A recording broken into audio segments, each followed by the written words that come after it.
मौलाना फजल रहमान के साथ असगर कैसर साहब की मुलाकात हुई और उन्होंने कहा कि आप हमारे साथ चलें, जो तहरीक चलाई उन्होंने, क्या मौलाना उनका साथ देंगे? मेरे पास तो इतला ये है कि मौलाना और खान साहब में मामला तय होने जा रहे हैं। बड़ी खबर है। ये खबर नहीं है, ये एक तूफान है और इस तूफान में बहुत से लोग बैठ जाएंगे।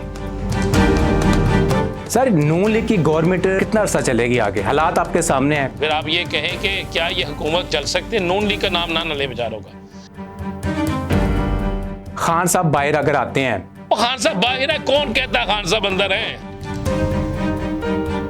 सर ये सिलसिला आखिर कब तक खत्म होगा? कौन आएगा ऐसा जो हालात ठीक करेगा? हमारे लिए हम उस वक्त आएंगे जब हम अपने लिए खुद निकले। हम भी सिर्फ बैठ कर ठंडे कमरों में बातें कर सकते हैं। जिस दिन हम बाहर निकलेंगे उस दिन सब कुछ तब्दील हो जाएगा। 8 फरवरी को खान किधर था? आम शख्स के जहन में। अस्सलाम वालेकुम नाज़रीन, आप देख रहे हैं प्रोग्राम सवाल। मैं हूं एहसन शहजाद।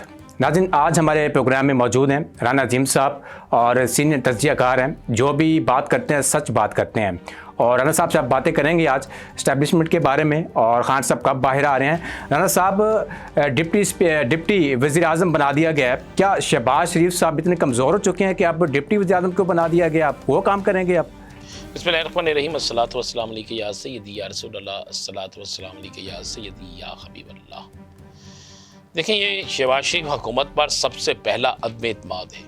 अगर आप थोड़ी सी इसकी हिस्ट्री में जाएं तो आज से चंद दिन पहले बाकायदा मुस्लिम लीग नून का एक इजलास होता है और वो इजलास मियाँ नवाज शरीफ साहब की ख्वाहिश पे होता है, जब वो चाइना में मौजूद है। और उस इजलास में शहबाज शरीफ को बतौर सदर मुस्लिम लीग नून हटाने की करारदाद और नवाज शरीफ को सदर बनाने की करारदाद पेश होती है। फिर उसके बाद जैसे ही ये सऊदी अरब के दौरे पे जाते हैं, अचानक से पाकिस्तान की तारीख में पहली दफ़ा एक ही जमात के अंदर से इख्तलाफात भी बज़ाहिर ना हो। पहले चौधरी परवेज़ रही जब बे रहे, भट्टो दौर में नुसरत भट्टो भी नहीं, लेकिन नून लीग के अंदर ये पहली दफ़ा हुआ कि एक डिप्टी वज़ीर आज़म का नामजद कर दिया गया। वो सारा कुछ इसके जो पसे पर्दा जो मेरे पास इंफॉर्मेशन है, मियाँ नवाज शरीफ ने 2 चीज़ें साबित की हैं कि पावर मेरे पास है। ये पैगाम पहुँचाया उन हलकों को जिन्होंने शहबाज शरीफ को वज़ीर आज़म बनाया था, और दूसरा शहबाज शरीफ को ये बताया है कि जो बात हुई थी वो मेरी हुई थी, तेरी नहीं। और उसके बाद शहबाज शरीफ को बेबस कर दिया गया और शहबाज शरीफ से सिर्फ यही नहीं कि उसे डिप्टी चेयरमैन उसके ऊपर एक लगा दिया गया, उसके साथ लगा दिया गया, बल्कि शहबाज शरीफ से वो तमाम इख्तियारात जो तकर्रर और तबादले, उनके इख्तियारात भी वापस लेकर सेक्रेटरीज को और कैबिनेट्स के मुख्तलिफ लोगों को दे दिए गए। तो इसका वाज़े एक चीज़ है ये कि अभी शहबाज शरीफ सिर्फ एक कठपुतली वज़ीर आला है, अब वज़ीर आज़म है, और वो वहाँ पर सिर्फ और सिर्फ वहाँ पर बैठकर और कुछ नहीं कर रहा, एक कुर्सी को एंजॉय कर रहा है जितना वक्त उसके पास है। आखिरी टन्योर है और इस आखिरी टन्योर को वो गुजारा कर रहा है, लेकिन ये गुजारा शायद चंद माह भी ना चल सके। राना सनाउल्लाह साहब हारे और बाद में नाराज़ हो गए, अब उनको भी राज़ी कर लिया गया, उनको भी ओहदा दे दिया गया है। वो आपने एक पंजाबी की मिसाल सुनी हुई है, अन्ना वंडे रियोरिया मुरमुर अपने घर। तो यही बात है, कोई बात नहीं। एस्टैब्लिशमेंट के साथ मुज़ाकरात होने जा रहे हैं। एक तरफ से कहा जाता है कि जी हम मुज़ाकरात नहीं कर रहे हैं, दूसरी तरफ से कहा जाता है कि हम कर रहे हैं। इसमें कितनी सच्चाई है? आपके पास जो बड़ी बड़ी खबरें होती हैं, कोई नाज़रीन को बताएं। एक रात पहले एक मीटिंग हुई है, रात ये तक वो मीटिंग जारी रही, अडियाला में वो मीटिंग थी।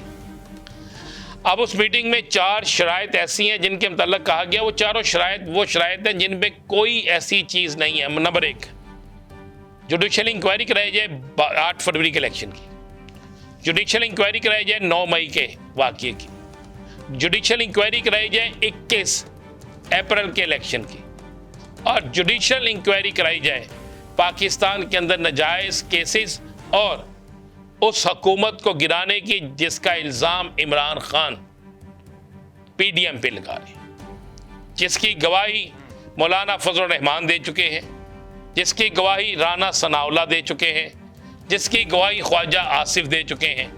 इन 4 चीज़ों पे वो कह रहे हैं जुडिशल कमीशन बना दें, आप ऐलान कर दें, हम मुज़ाकरात की टेबल पे बैठने के लिए तैयार हैं। अब वक्त मिला है, यहाँ पे 1 से 2 दिन का वक्त तय हुआ है। यहाँ 1 से 2 दिन में मुज़ाकरात होंगे या फिर मुज़ाकरात नहीं होंगे, और उस सूरत में फिर पाकिस्तान के अंदर एक बहुत बड़ा सियासी बहरान आएगा जिससे निपटना शायद नामुमकिन। मौलाना फजल रहमान के साथ असर कैसर साहब की मुलाकात हुई और उन्होंने कहा कि आप हमारे साथ चलें, जो तहरीक चलाई उन्होंने, क्या मौलाना उनका साथ देंगे कि नहीं देंगे? मेरे पास तो इतला यह है कि मौलाना और खान साहब में मामला तय होने जा रहे हैं। बड़ी खबर है। मैं कह रहा हूँ तय होने जा रहे हैं, ये खबर नहीं है, ये एक तूफान है और इस तूफान में बहुत से लोग बैठ जाएंगे। ईरानी सदर पाकिस्तान आया सर, और खबरें अब चलनी शुरू हो गई कि जेल में ईरानी सदर के साथ मुलाकात हुई इमरान खान साहब की, तो क्या कहेंगे इसके हवाले से? झूठी खबर है। असल खबर यह है कि ईरानी सदर पाकिस्तान आया, मियां नवाज शरीफ ईरानी सदर से मिलने की बजाय चाइना क्यों चले गए? एक पार्टी के सरबरा, एक पार्टी के सब कुछ, ईरानी सदर से क्यों नहीं मिले? ईरानी सदर के आने के बाद पाकिस्तान का सबसे बड़ा मसला गैस पाइपलाइन का, वो उन तमाम नकात में शामिल क्यों नहीं हुआ? खबर तो ये है, ये झूठी खबर है कि जेल में मुलाकात हुई, बिल्कुल झूठ है।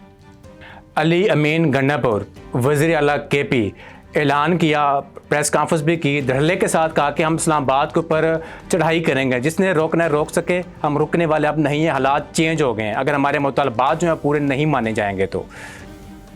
ये कोई पहली धमकी नहीं, इससे पहले परवेज़ खट्टक भी दे चुके हैं, आपको याद नहीं है? तो अली अमीन गन्नापुर ने अगर कहा है, वो आज भी अपनी बात पे कायम है, इस पे चस्का लग सकता है, खबर नहीं है। सर नून लीग की गवर्नमेंट कितना अर्सा चलेगी आगे? हालात आपके सामने हैं, कंट्रोल में नहीं है इनके। आप समझते हैं अगर गवर्नमेंट नून लीग की है? मैं क्या करें, मुतालबात उनके मानने पड़ते हैं, जो भी हुक्म करते हैं मानने पड़ते हैं। आप जाहिर सी बात है आप समझते हैं ये गवर्नमेंट हुकूमत जो है ये नून लीग की है? ये सर आपको भी पता है किसने बनाई है, मुझे भी पता है किसने बनाई है। फिर आप ये कहें कि क्या ये हुकूमत चल सकती है? नून लीग का नाम ना ले बेचारों का। देखें, ये है पंजाब में टिकटॉकर की हुकूमत। मुझे बताएं कि छरी उसकी आईजी की, कैप आईजी की, वर्दी सिपाही की और मरियम नवाज शरीफ साहिबा जो है वो पहन के भिड़ती हैं। अगले दिन, उससे चंद दिन पहले ऐलान किया जाता है 800 रुपये का सूट मेरी वज़ीर आला पहनती हैं, और मैं तो अपनी बेगम के लिए सूट ढूंढने चला गया कि बेगम को राज़ी कर लूँगा 800 का सूट पहना के। पूरा पाकिस्तान छान मारा है। वो पता चला, वो लोग मुझे कहते तुम पागल हो गए हो, और 2500 तो सिलाई, 800 का सूट कहाँ से आएगा? ये टिकटॉकर की हुकूमत है। तो आप इसको ना नून लीग की ना किसी टिकटॉकर की हुकूमत है, और ऐसी मानूस हुकूमत है कि जिस दिन गंदम कटाई का इफ्तिताह मरियम ने किया, उस दिन से पाकिस्तान के किसानों के जनाजे निकलने शुरू हो गए। सर गिरफ्तारियां की गई, उनके मेन बंदे उठाए गए, मुतालबात उनके पूरे नहीं माने गए उनके। क्या ये भी सियासी लोग थे? कोई लग तो ऐसे रहते ये भी सियासी लोग थे। जब उनको गिरफ्तार किया गया, मारा गया, उनको गालियां निकाली गई। मैंने अभी आपसे एक फिक्रा कहा था कि एक ऐसा तूफान आने वाला है जिस तूफान में बहुत से लोग जो है ना, उनकी आंखों में ऐसी मट्टी पड़ेगी कि उन्हें नज़र नहीं आएगा, और इस तूफान के बाद एक नई सुबह का आगाज़ होगा, और उस सुबह का आगाज़ होने वाला है। सर साबिक वज़ीर आज़म नवाज शरीफ वो भी ख्वाहिशमंद थे कि मुझे वज़ीर आज़म बना दिया जाएगा, हालात कुछ चेंज हो गए, अब उसका फ्यूचर कहाँ पे देखते हैं आप? कहाँ पे देखते हैं वज़ीर आज़म, साबिक वज़ीर आज़म नवाज शरीफ को आप? नवाज शरीफ को हम सब जो छाती उम्र ही देखते हैं या सैर करते देखते हैं। सुनने में ये भी खबरें सर हैं कि दोनों नाराज हैं, दोनों भाई। उसमें एक बड़ी मेरे पास खबर है, लेकिन अभी मैं देना नहीं चाह रहा, मुझे सिर्फ कंफर्म कर लेने दें। आज नवाज शरीफ ने एक आखिरी कोशिश की है, वो कोशिश कामयाब हुई है या नाकाम, ये मुझे अपने सोर्स से पूछ लेने दें। इंशाल्लाह नेक्स्ट मिनट में आपको वो खबर देंगे जिसके बाद तहलका मचेगा। खान साहब बाहर अगर आते हैं, वो खान साहब बाहर है, कौन कहता है खान साहब अंदर हैं? मुझे आपके एंकर्स का समझ नहीं आती कि पता नहीं आप किस तरह खान अंदर है। 8 फरवरी को खान किधर था? आम शख्स के जहन में, हर पाकिस्तानी के ज़बान पर, दिल के अंदर था। खान के वो कैंडिडेट का निशान बैगन था, चारपाई थी, मूली थी, गाजर थी, दातरी थी, जो भी निशान था, लेकिन और कप्तान का निशान था। लोगों ने वोट डाले। कप्तान जेल से बाहर होता है, इतने वोट नहीं बनने थे जितने कप्तान को जेल के अंदर पड़े। कप्तान एक नजरिए का नाम है, एक जेल में रखिएगा, और नजरिया कभी बंद नहीं होता, कभी पाबंद नहीं होता, कभी पाबंदे सलासल नहीं होता। पीटीआई कल एहतजाज करने जा रही है पंजाब असम्बली के बाहर। सुन्नी इत्तेहाद कौंसिल सारे लोग इकट्ठे हो चुके हैं। मेरी भी बात हुई एक एमपीए से, उन्होंने मुझे कहा कि एहसन साहब आप भी आएँ कवरेज के लिए। और मरीम नवाज साहिबा ने भी कह दिया कि जब जैसे करेंगे एहतजाज तो मैं भी देखूंगी आप लोग कैसे एहतजाज करते हैं। फिर गिरफ्तारियाँ होंगी, फिर वो गेम शुरू हो जानी पुरानी। गिरफ्तारियाँ भी होंगी, लाठीचार्ज भी होगा, आज रात को बहुत से लोग पकड़े भी जाएंगे, सब कुछ चलेगा। लेकिन मैं फिर आपसे कह रहा हूँ, जितना ये जबर होगा, जितना ये जुल्म होगा, उतनी जल्द सवेर होगी। सर ये सिलसिला आखिर कब तक ख़त्म होगा? कौन आएगा ऐसा जो हालात ठीक करेगा? महंगाई आपके सामने है, पेट्रोल एक माह में 3 मरतबा बढ़ाते हैं, जब कम करते हैं दूसरी चीज़ बढ़ा देते हैं। ये सिलसिला कब रुकेगा? कौन आएगा हमारे लिए? हमारे लिए हम उस वक्त आएंगे जब हम अपने लिए खुद निकलेंगे। हम भी सिर्फ बैठ कर ठंडे कमरों में बातें कर सकते हैं। जिस दिन हम बाहर निकलेंगे उस दिन सब कुछ तब्दील हो जाएगा। कोई भी बाहर निकलता है, चाहे मैं हूँ, कोई भी है, एहतजाज करना सबका हक है। गिरफ्तार कर लेते हैं, जैसे आप किसानों ने जेलों में कितनी जगह है? बहुत जगह है। नहीं ना, बहुत जगह। आप जेल गए नहीं, मैं तो गया हूँ। जेल में जगह बहुत कम है। कोशिश करें, निकलें बाहर।